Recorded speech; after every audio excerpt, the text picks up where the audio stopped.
Hello, bonjour tout le monde, bonjour à tous. Je suis très contente de vous retrouver aujourd'hui pour un nouvel épisode du podcast et pour une nouvelle vidéo sur YouTube. Et puis c'est la première de l'année. Donc écoutez, je vous souhaite une très très belle année 2025, plein de belles choses pour 2025.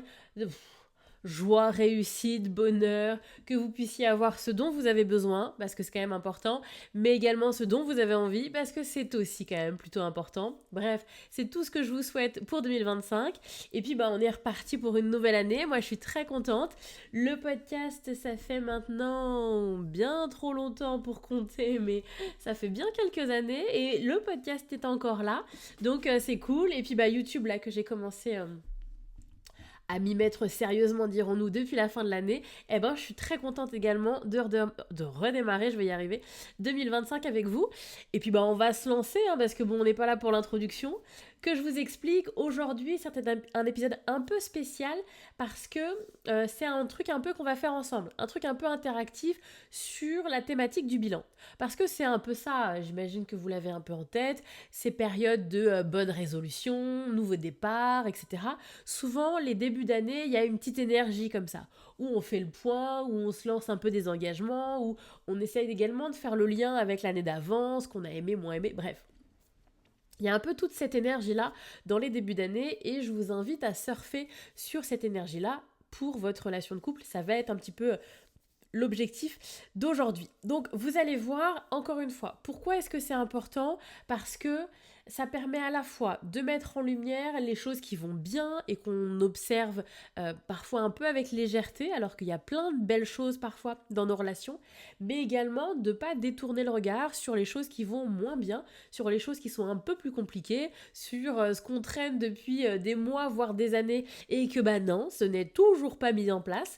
Donc c'est aussi un petit peu tout ça qui est intéressant d'aborder dans ces moments de bilan. Où est-ce que j'en suis? Où en sommes-nous? Où avons-nous envie d'aller? Comment étions-nous? Comment allons-nous? Bref, toutes ces questions-là. Alors, là où c'est important aussi, c'est que vous allez voir, et vous l'avez vu j'imagine dans le titre, c'est que ce soit pensé à la fois si vous êtes en duo, vous avez envie de faire cet exercice à deux, mais également en solo. Parce que je sais que j'ai un peu les deux. J'ai des personnes, j'en suis ravie, qui me disent qu'ils écoutent à deux les épisodes de podcast. Quand ils sont tous les deux dans la voiture par exemple et que du coup ils ont un trajet en voiture, ils mettent l'épisode et donc ils sont tous les deux à l'entendre. J'en ai aussi qui m'ont dit, je trouvais ça trop drôle, il y en a un qui écoute un épisode qui lui plaît bien et du coup quand on voit le lien à l'autre et du coup l'autre écoute et puis après ils font des débriefs et tout. Bref, j'adore le concept. Donc je sais que vous m'écoutez et peut-être vous êtes deux derrière à m'écouter. Et donc, c'est hyper intéressant, cet épisode va vraiment vous plaire parce que, ça va être un support pour avoir comme ça une conversation et faire un petit peu le point, le bilan de votre relation. Et puis, je sais aussi que j'ai toute une partie de mon audience où non, il n'y a pas j'envoie l'épisode à l'autre, non, c'est pas l'ambiance. C'est plutôt des gens qui vont être dans un cheminement personnel autour de leur relation de couple. Le fameux que moi j'aime beaucoup et moi là-dedans où j'en suis. C'est-à-dire que je vais un peu parce que je m'y sens plus très bien, parce que je me pose des questions, ou parce que j'ai envie d'améliorer un petit peu les choses. C'est pas forcément des gens qui sont en grande souffrance. Parfois si, mais pas systématiquement. Mais en tout cas, c'est cette idée de venir se dire, voilà, j'aimerais réfléchir individuellement à ma relation de couple, me poser les bonnes questions pour ma relation de couple, mais c'est surtout moi, et plus un cheminement personnel qu'une conversation à deux qu'on a envie d'en faire quelque chose derrière. Bref, tout ça est un peu long, je suis navrée, que vous soyez dans l'une ou l'autre des catégories, vous allez trouver votre compte. Puisque c'est vraiment quelque chose d'interactif, il y a les questions, n'hésitez pas à prendre un petit carnet, un stylo ou votre téléphone, ou si vous êtes encore une fois en voiture ou que sais-je et que vous en faites une conversation, vous faites pause, il y a les questions, je débriefe un petit peu, je donne toujours, parce que je suis un peu bavarde, vous me connaissez, je donne toujours 2-3 indications sur les questions, et puis ensuite voilà, ça permet d'avoir un échange, ou encore une fois, si on est en solo, ça permet de se poser et de faire un peu le point sur sa relation de couple. Voilà, j'ai tout dit, on est parti. Du coup, alors je vous ai... Attendez, je suis en train de regarder mes notes. 8, ça va, il y a 8 questions, ça va. Allez, une histoire de 15 minutes, messieurs, dames, en 15 minutes, c'est plié. Première question, Quand avons-nous été les meilleurs partenaires l'un pour l'autre cette année? Celle-là, je l'aime bien parce que l'idée, c'est de se faire une rétrospective. On se refait le film de 2024 et on vient se dire à quel moment on a été bon, en fait. À quel moment, là, on a été bon. On a été un bon couple qui a bien marché. On a été bon l'un pour l'autre. On a pu se soutenir. On a fait les efforts. On était là tous les deux. On a tous les deux rempli le job à ce moment-là. Bref, on était là, on a géré, on a fait le taf. Et ce sentiment vraiment d'une alliance, ce sentiment d'on a su faire équipe à ce moment-là pour que ça se passe au mieux. Donc c'est important de se rappeler ça. Et du coup, pour les personnes en solo, c'est une question individuelle. À quel moment j'ai été bonne? À quel moment j'ai été bon? J'ai fait le taf? J'ai été une bonne ou un bon partenaire pour l'autre? On identifie ces moments où on a su faire un effort, où on a su faire le taf pour sa relation de couple. Ça, c'est la première question. Du coup, je disais, si vous êtes en train de le faire en même temps, prenez le temps, hein, vous pressez pas, hein, vous prenez le temps, vous faites pause, vous prenez le temps de répondre, et puis vous relancez la question d'après. Hein, vraiment, ne vous pressez pas à faire une réponse un peu rapide à la volée bâclée pour pouvoir suivre le fil. On fait pause et puis ensuite on prend le temps de répondre. Deuxième question. Qu'est-ce qui a été une évidence pour nous cette année? Et qu'est-ce qui a demandé un peu plus de travail? Celle-là, je l'aime bien, elle est pertinente parce qu'on ne les voit plus, les évidences. Parce que tout humain que nous sommes, on est parfois beaucoup en pilote automatique sur certaines choses. Quand c'est maîtrisé, quand c'est acquis, tac, c'est rangé quelque part. Comme le fait de marcher, comme le fait de conduire, comme toutes ces petites choses-là. Vous savez, j'avais vu quelqu'un, qui c'est qui m'avait dit ça? Oh, je sais plus. Bref, et c'est une phrase que je ressors souvent et que j'aime beaucoup, qui est importante. Le cerveau est fait pour pouvoir maximiser le plus de choses possibles en pilote automatique, pour que le plus de choses possibles soient faites sans qu'il y ait besoin d'y mettre de la conscience. Donc, dès que vous allez avoir des choses qui sont maîtrisées, qui sont acquises, c'est rangé. Alors, je pourrais pas trop vous donner des détails, vous imaginez bien, mais en tout cas, c'est classifié quelque part comme étant c'est bon, on n'a plus besoin de mettre de la conscience dessus.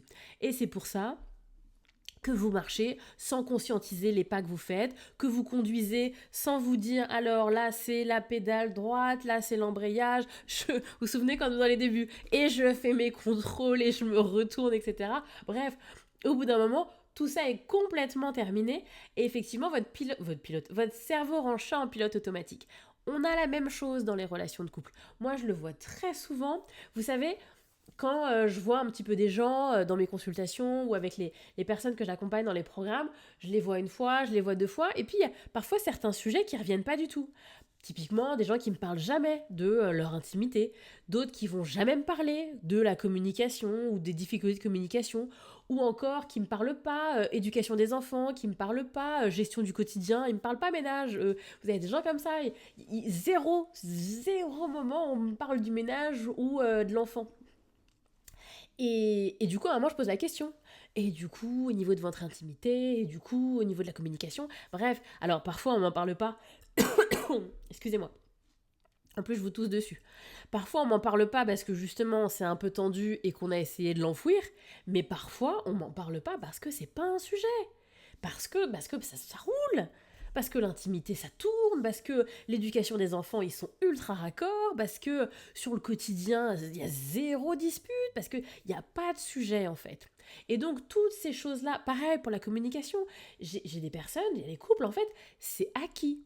La manière de communiquer, se parler, identifier que l'autre va pas bien, aller au devant, pouvoir se parler tranquillement et ne pas attendre que c'est en train de macérer pendant des mois et des mois.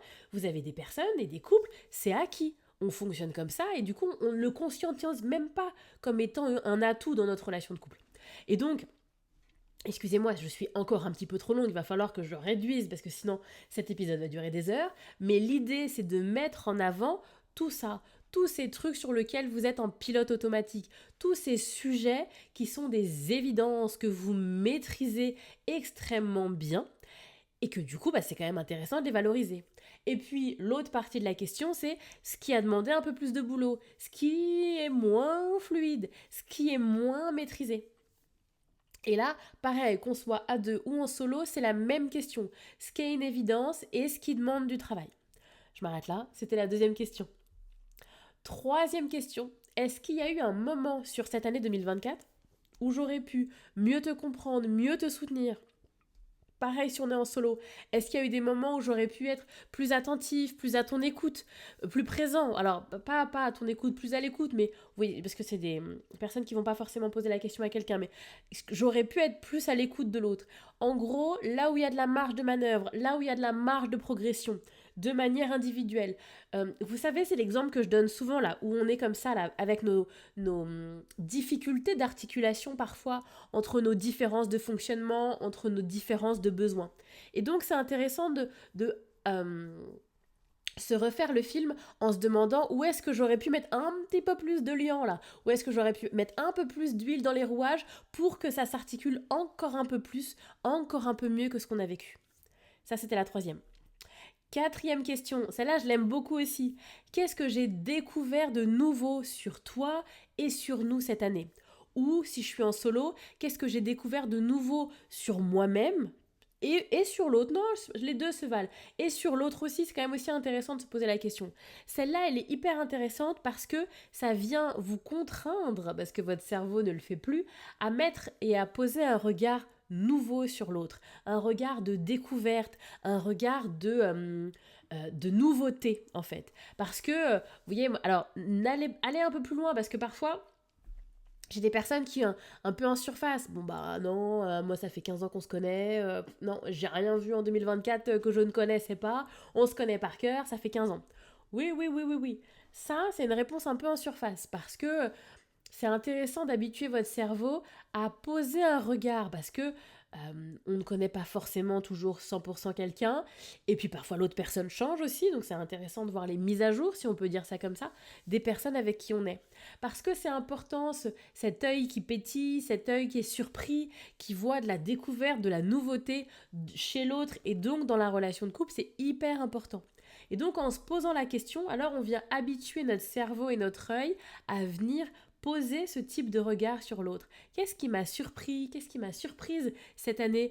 À quel moment j'aurais pas pensé que tu aurais pris ce type de décision ou que tu agirais comme ci ou comme ça? Vous voyez? C'est des questions qui sont intéressantes et qui viennent valoriser une forme de dynamique, de nouveauté et on se réinvente un petit peu dans notre relation de couple. Ensuite, cinquième question. Ah oui, je l'aime bien aussi. La cinquième, c'est un truc un peu plus ludique. Voilà, on aime moins, mais moi j'aime bien. Si notre couple était un film, en 2024 encore, quel en serait le titre? Ce serait quoi le titre de notre film? Et surtout, pourquoi est-ce que je mettrais ce titre-là? Pareil, c'est la même question si je suis en solo.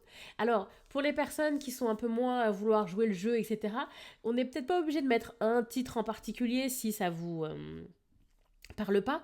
Par contre, on peut peut-être mettre un genre, vous voyez. Est-ce que c'était une comédie romantique? Est-ce que c'était je sais pas moi, un espèce de thriller ou un film, un truc à suspense? Est-ce que c'était un truc rocambolesque qui avait ni queue ni tête? Ou ces films un peu obscurs là, vous savez, les films où on ressort et on a l'impression qu'on n'a pas tout compris, ou alors on croit qu'on a compris des trucs, mais on en ressort avec le cerveau embrouillé. En fait, je crois qu'on n'a rien compris. Ou on n'a pas compris la même chose. Vous savez, quand vous sortez du cinéma, vous faites un débrief. Ah ouais, quand ça voulait dire ça. Mais pas du tout, c'est pas du tout ça que j'ai compris. Bref, on en ressort et on n'a pas du tout compris la même chose.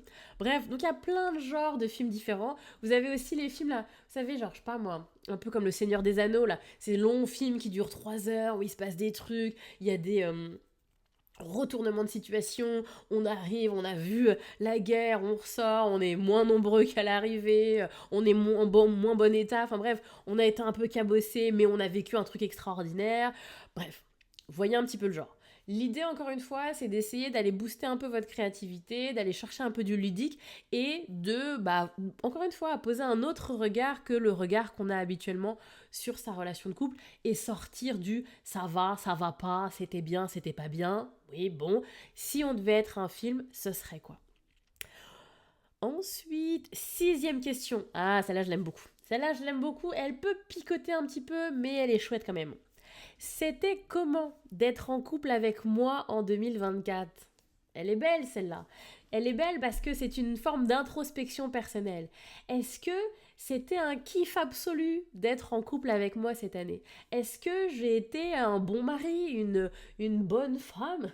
Même si c'est un peu moche une bonne femme quand même. Bref, vous voyez un petit peu l'idée?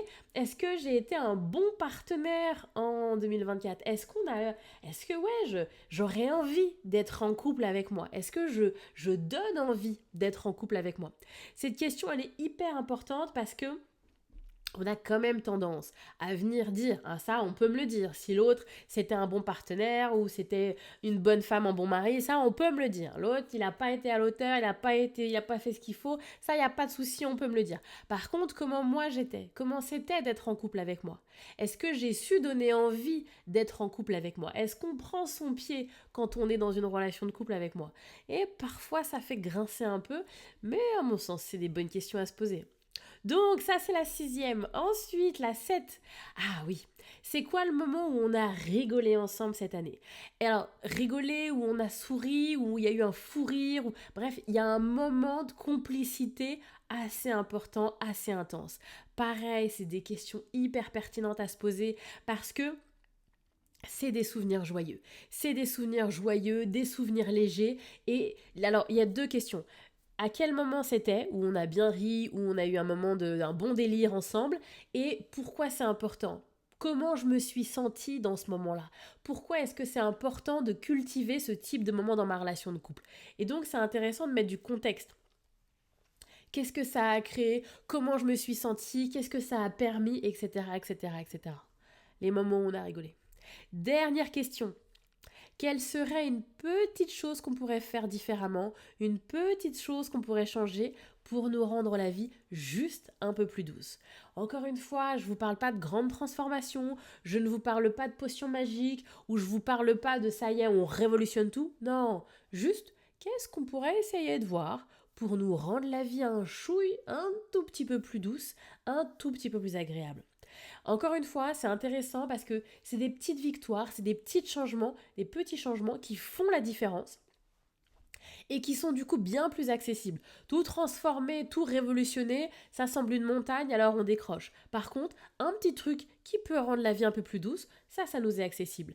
Pareil, si je suis en solo, je me pose la question, qu'est-ce que moi je pourrais faire différemment pour que l'année prochaine, pour que 2025, j'ai le sentiment d'avancer un peu plus dans mon cheminement, de me sentir un petit peu mieux dans cette relation.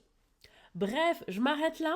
Voilà mes petites questions. Encore une fois, on n'est pas là dans une recherche de perfection. On n'est pas là dans une prise de tête. C'est pas un cours de philo. On est vraiment là pour que, soit on se fait ça à deux et on a un support d'une conversation et ça crée du lien, ça crée de la communication, ça crée de la connexion.